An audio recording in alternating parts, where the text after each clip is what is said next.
ఏం చేస్తున్నావమ్మా? ఇవాళ మీకోసం సర్వపిండి చేస్తాను. పొయ్యి మీద మన తెలంగాణ స్టైల్లో సర్వపిండి. ఎలా చేస్తావమ్మా? సన్నటి పచ్చిమిర్చి, సన్నగా తరిగిన ఉల్లిగడ్డలు, బియ్యం పిండిలో కొద్దిగా ఉప్పు తగినంత మనకి సరిపోను,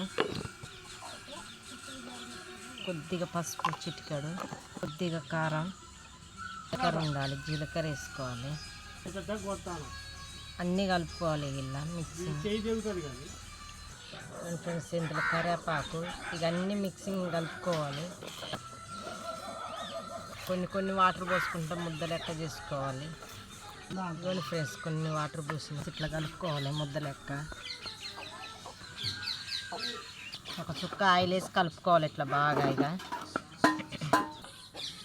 ఇది పెట్టకు సెట్లా ఇట్లా పెట్టుకోవాలి ఫ్రెండ్స్.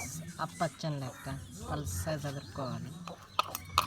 ఇవన్నీ ఫ్రెండ్స్ ఇట్లా చేసుకొని ఇట్లా హోల్స్ పెట్టుకొని ఈ హోల్స్లో ఆయిల్ వేసుకోవాలి.